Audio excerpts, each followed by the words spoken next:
Good morning and welcome to Teddy Talks for April 24th, 2020. I'm your host, Joe Wiegand, coming to you from Medora, North Dakota, gateway to Theodore Roosevelt National Park and wonderful destination for you this summer and for Theodore Roosevelt as a young cattle rancher in the 1880s. On this date in history, in 1856, in France, the birth of Philippe Pétain, the Lion of Verdun, so named for his victory over German forces during World War I. The French general and President Charles de Gaulle once said of Pétain's life, he was, quote, successively banal, then glorious, then deplorable, but never mediocre. Life history of Philippe Pétain would say that from being hero, he then became scoundrel. He led the Vichy France, the pro-Nazi French regime after French capitulation to the Nazis in World War II. Put up on trial by the French people after World War II, he was sentenced to death. He instead died in prison at the age of 94 in 1951. In 1898, on this date, Spain declares war on the United States, the Spanish-American War. Of course, as we said previously this week, the United States would in turn declare war on Spain on the 25th of April, but backdated the declaration of war to the 21st, at which point the American blockade of Spanish Cuba had begun. On this date in 1917, the aforementioned First World War, 58-year-old Theodore Roosevelt wanted to get into that war, lobbied his friends in Congress to do so.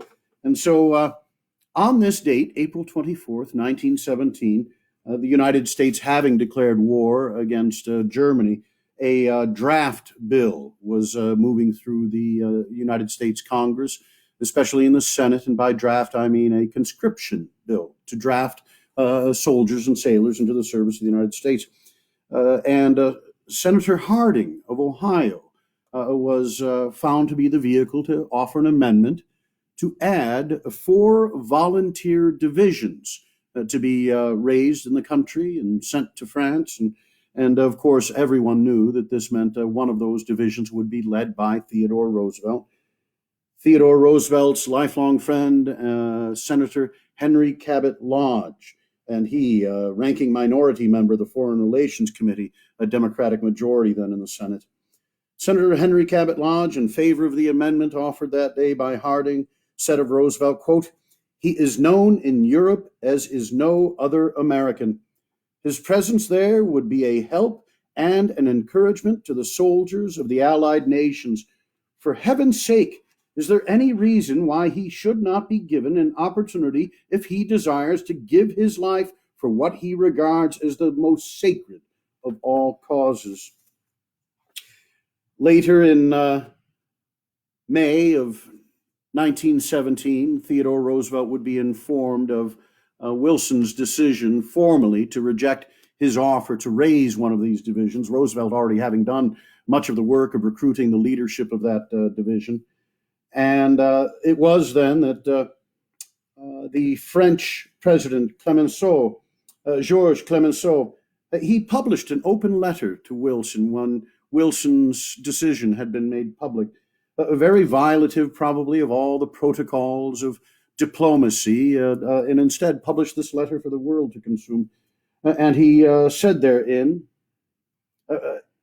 it is possible that your own mind, enclosed in its austere legal frontiers, has failed to be impressed by the vital hold which personalities like Roosevelt have on the popular imagination. Referring to the people of France, Clemenceau said, the name of Roosevelt has this legendary force in our country at this time. Send them Roosevelt, I tell you, because I know it. It will gladden their hearts. Unquote. Thank you to Edmund Morris in the third of his trilogies, Colonel Roosevelt. Theodore Roosevelt perhaps packed more of a lifetime into his later years, leaving the White House at the age of 50, that being then the subject of Edmund Morris's book, The Years After the Presidency. You can read Morris non-sequentially. You can delve right into the life of Theodore Roosevelt with The Rise of Theodore Roosevelt, a book that changed my life. Theodore Rex, a great investigation of the presidency of President Theodore Roosevelt, and then Colonel Roosevelt, from which I'm so very glad to have the opportunity to quote this morning. And on this date in 1986, the death of Wallace Simpson. Wallace Simpson, born as Bessie Wallace Warfield in 1896 in Blue Ridge, Pennsylvania. In December 1936, King Edward VIII, King of the United Kingdom and Ireland, gave up his throne to marry the twice-divorced and 40-year-old Simpson. The former king and the former Ms. Simpson would finish out their life, I believe, in Bermuda, the Bahamas, the British holdings in the Caribbean. She was died on this date in 1986 and put the world aflutter back in 1936.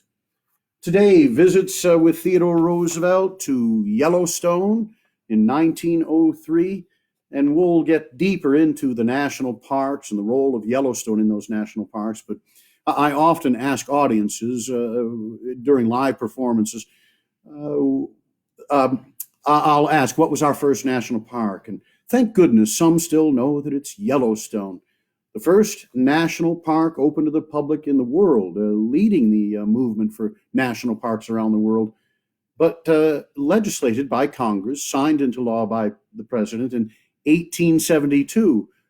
So sometimes people go a bit too far with giving President Theodore Roosevelt credit for the national parks, or certainly a great impetus and advocate for the national parks movement. But there were already 5 national parks when Theodore Roosevelt became president, and Glacier National Park being, I'm sorry, I misspeak, Mount Rainier National Park being named by President McKinley in 1899. So 5, and doubled to 10 during Theodore Roosevelt's time. Only 3 of his 5 remain as full national parks. But that's just in a way of saying that there's thousands of advocates for public lands, including the recently celebrated birthday of John Muir and others. But Yellowstone was certainly in the fiber of Theodore Roosevelt. So glad to share with you remarks of Theodore Roosevelt's on this date, April 24th, 1903, at Gardiner, Montana. He was there for the laying of the cornerstone of what was just considered to be the gateway. It would later be named Theodore Roosevelt Arch, above which are the words from the Organic Act creating that park in 1872, replicated in 1916 in the Organic Act creating the National Park Service. Sometimes I do say the only thing Woodrow Wilson got right. The words atop the arch, for the benefit and enjoyment of the people. And if you listen closely, I think you'll hear them in the remarks given April 24th, 1903 by President Roosevelt after having camped a fortnight, or nearly so, in Yellowstone.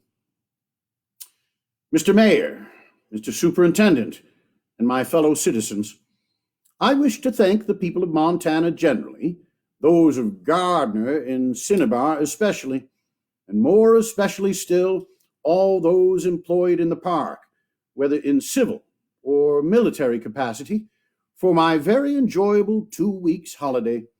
It is a pleasure now to say a few words to you at the laying of the cornerstone of the beautiful road which is to mark the entrance to this park.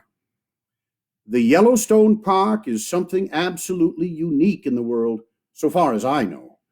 Nowhere else in any civilized country is there to be found such a tract of veritable wonderland made accessible to all visitors, where at the same time not only the scenery of the wilderness, but the wild creatures of the park are scrupulously preserved, the only change being that these same wild creatures have been so carefully protected as to show a literally astounding tameness.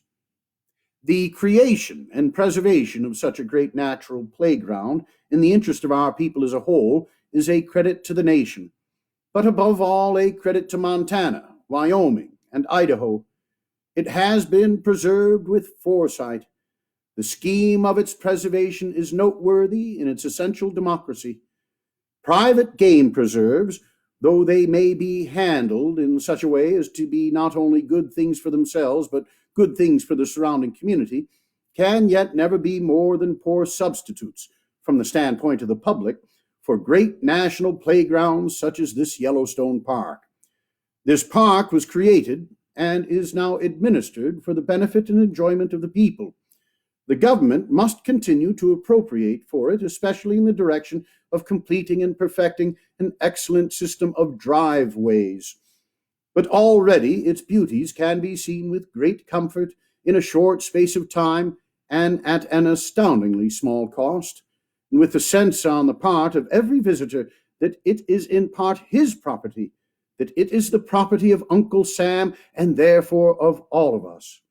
The only way that the people as a whole can secure to themselves and their children the enjoyment in perpetuity of what the Yellowstone Park has to give is by assuming the ownership in the name of the nation and by jealously safeguarding and preserving the scenery, the forests, and the wild creatures. When we have a good system of carriage roads throughout the park, for of course it would be very unwise to allow either steam or electric roads in the park, we shall have a region as easy and accessible to travel in as it is already every whit as interesting as any similar territory of the Alps or the Italian Riviera. The geysers, the extraordinary hot springs, the lakes, the mountains, the canyons and cataracts unite to make this region something not wholly to be paralleled elsewhere on the globe. It must be kept for the benefit and enjoyment of all of us, and I hope to see a steadily increasing number of our people take advantage of its attractions. At present, it is rather singular that a greater number of people come from Europe to see it than come from our own eastern states.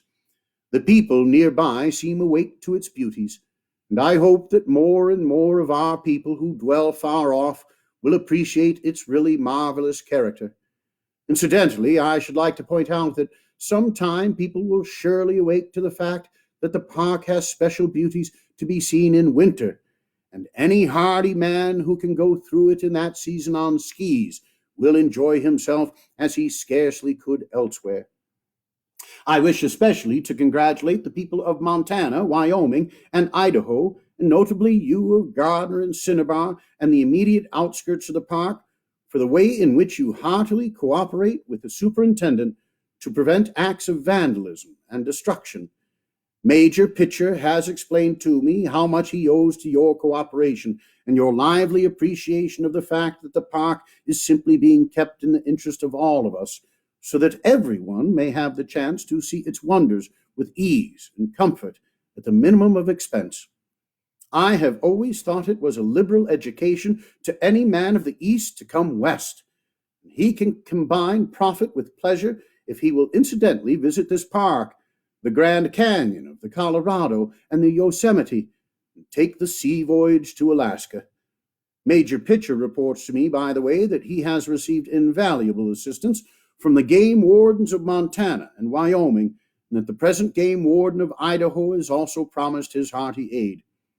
The preservation of the forests is, of course, the matter of prime importance in every public reserve of this character. In this region of the Rocky Mountains and the Great Plains, the problem of the water supply is the most important, which the homemaker has to face. Congress has not, of recent years, done anything wiser than in passing the irrigation bill, and nothing is more essential to the preservation of the water supply than the preservation of the forests. Montana has in its water power a source of development which has hardly yet been touched. This water power will be seriously impaired if ample protection is not given the forests.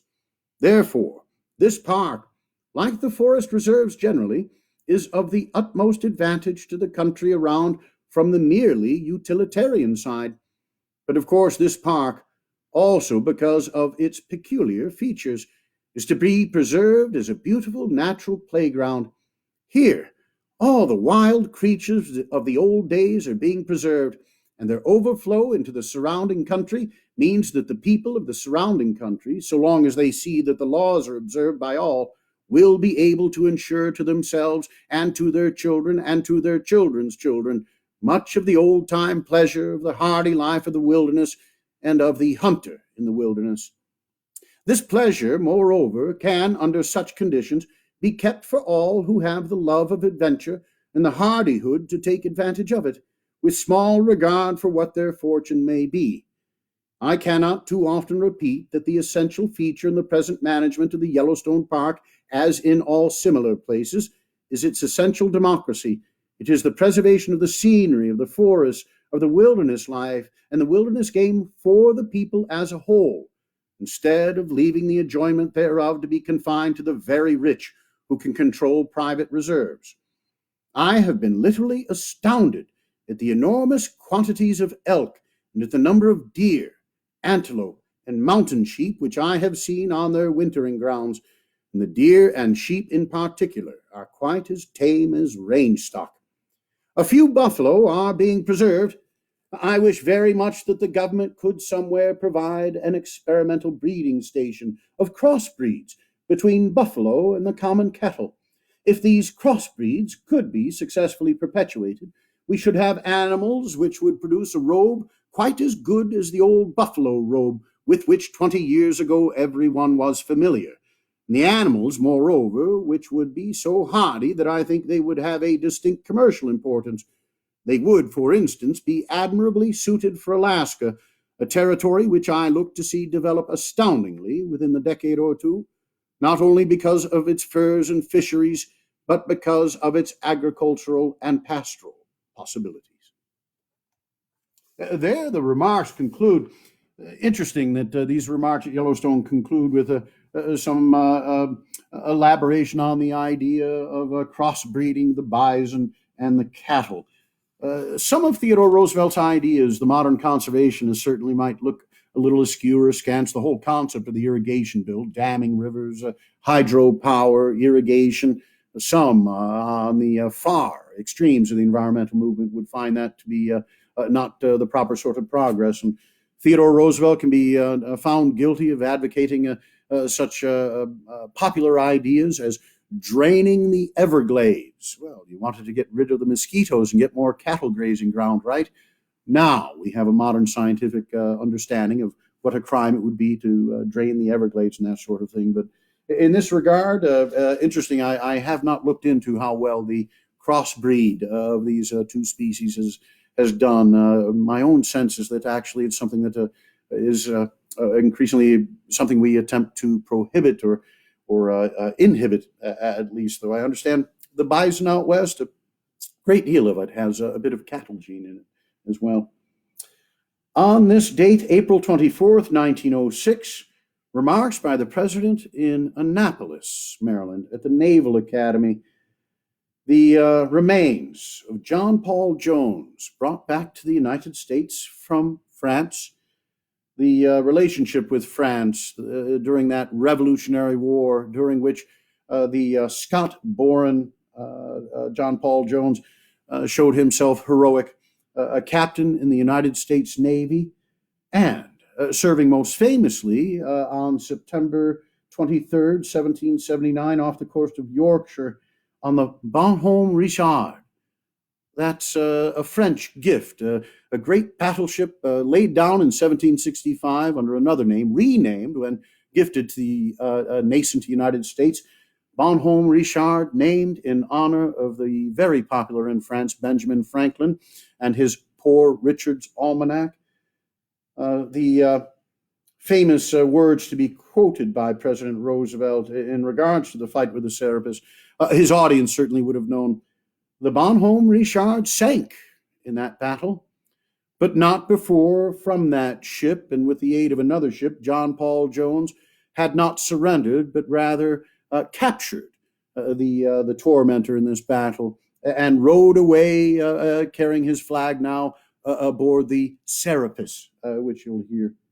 So more on John Paul Jones at another date. Interestingly, amongst the homes in which John Paul Jones lived, one gifted to him by the people of Portsmouth, New Hampshire, now home to the Portsmouth Historical Society. And any of you on the Theodore Roosevelt Trail throughout the country, visiting Wentworth by the Sea and the naval base in Portsmouth that has across the way in Kittery, Maine, that has a small museum for where the negotiations of the Russo-Japanese Portsmouth Treaty of 1905 were negotiated.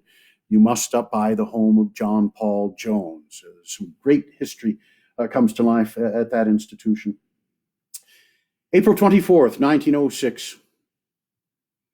On behalf of the American people, I wish to thank our ancient ally, the great French nation, that proud and gallant nation, to whose help we once owed it that John Paul Jones was able to win for the Stars and Stripes the victory that has given him deathless fame, and to whose courtesy we now owe it that the body of the long-dead hero has been sent hither, and that to commemorate the reception of the illustrious dead, a squadron of French warships has come to our shores.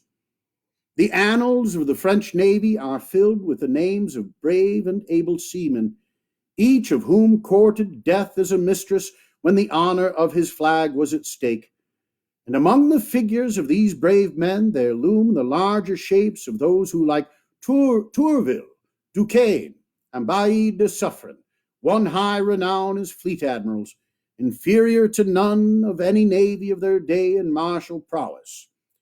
In addition to welcoming the diplomatic and official representatives of France here present, let me also express my heartiest acknowledgments to our former ambassador to Paris, General Horace Porter, to whose zealous devotion we particularly owe it that the body of John Paul Jones has been brought to our shores. When the body was thus brought over, the representatives of many different cities wrote to me, each asking that it should find its last resting place in his city.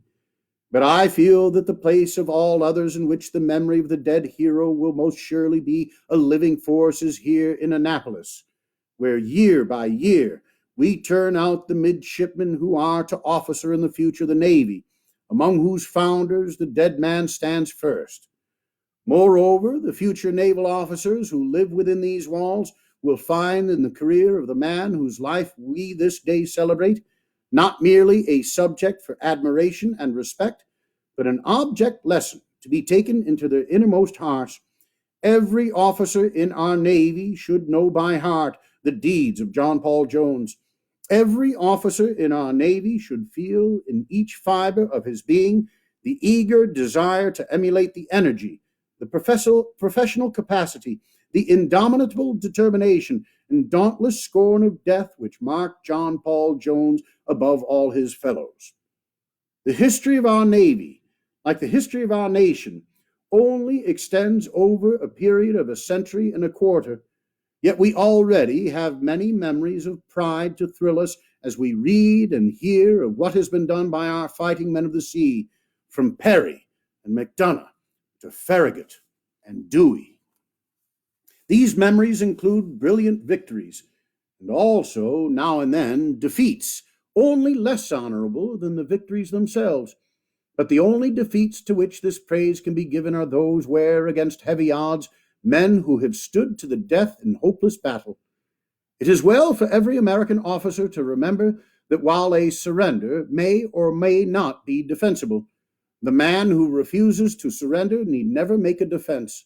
The one fact must always be explained. The other needs no explanation. Moreover, he who would win glory and honor for the nation and for himself must not too closely count the odds. If he does, he will never see such a day as when Cushing sank the Albemarle. In his fight with the Serapis, Jones's ship was so badly mauled that his opponent hailed him, saying, "Has your ship struck?" To which Jones answered, "I have not yet begun to fight." The spirit which inspired that answer upbore the man who gave it and the crew who served under him through the fury of the battle, which finally ended in their triumph. It was the same spirit which marked the commanders of the Cumberland and the Congress when they met an equally glorious though less fortunate fate. The Cumberland sank her flag flying and her guns firing with the decks awash, while, when summoned to surrender, Morris replied, "Never! I'll sink alongside," and made his words good. Immediately after the Cumberland was sunk, the Congress was attacked, and her commander, Lieutenant Joe Smith, was killed. After fighting until she was helpless and being unable to bring her guns to bear, the ship was surrendered. But when Smith's father, old Commodore Joe Smith, who was on duty at Washington, saw by the dispatches from Fort Monroe that the Congress had hoisted the white flag, he said quietly, "Then Joe's dead." Surely no father could wish to feel a prouder certainty of his boy's behavior than the old Commodore showed he possessed when he thus spoke, and no naval officer could hope to win a finer epitaph. We have met today to honor to the mighty dead. Remember that our words of admiration are but as sounding brass and tinkling cymbals if we do not, by steady preparation and by the cultivation of soul and mind and body, fit ourselves so that in time of need we shall be prepared to emulate their deeds. Let every midshipman who passes through this institution remember, as he looks upon the tomb of John Paul Jones, that while no courage can atone for the lack of that efficiency which comes only through careful preparation in advance, through careful training of the men, and careful fitting out of the engines of war, yet that none of these things can avail unless in the moment of crisis the heart rises level with the crisis. The Navy whose captains will not surrender is sure in the long run to whip the Navy whose captains will surrender, unless the inequality of skill or force is prodigious. The courage which never yields cannot take the place of the possession of good ships and good weapons, and the ability skillfully to use these ships and these weapons. I wish that our people as a whole, and especially those among us who occupy high legislative or administrative positions, would study the history of our nation, not merely for the purpose of national self-gratification, but with a desire to learn the lessons that history teaches. Let the men who talk lightly about its being unnecessary for us now to have an army and navy adequate for the work of this nation in the world remember that such utterances are not merely foolish, for in their effects they may at any time be fraught with disaster and disgrace to the nation's honor, as well as disadvantage to its interest. Let them take to heart some of the lessons which should be learned by the study of the War of 1812. As a people, we are too apt to remember only that some of our ships did well in that war. We had a few ships, a very few ships, and they did so well as to show the utter folly of not having enough of them. Thanks to our folly as a nation, thanks to the folly that found expression in the views of those at the seat of government, not a ship of any importance had been built within a dozen years before the war began, and the Navy was so small that, when once the war was on, our opponents were able to establish a close blockade throughout the length of our coast, so that not a ship could go from one port to another, and all traffic had to go by land. Our parsimony in not preparing an adequate navy, which would have prevented the war, cost in the end literally thousands of dollars for every $1 we thus foolishly saved. After 2 years of that war, an utterly inconsiderable British force of about 4,000 men were landed here in the bay, defeated with ease a larger body of raw troops put against it, and took Washington. I am sorry to say that those of our countrymen who now speak of the deed usually confine themselves to denouncing the British for having burned certain buildings in Washington. They had better spare their breath. The sin of the invaders in burning the buildings is trivial compared with the sin of our own people in failing to make ready an adequate force to defeat the attempt. This nation was guilty of such short-sightedness, of such folly, of such lack of preparation, that it was forced supinely to submit to the insult and was impotent to avenge it. And it was only the good fortune of having in Andrew Jackson a great natural soldier that prevented a repetition of the disaster at New Orleans. Let us remember our own shortcomings and see to it that the men in public life today are not permitted to bring about a state of things by which we should in effect invite a repetition of such a humiliation.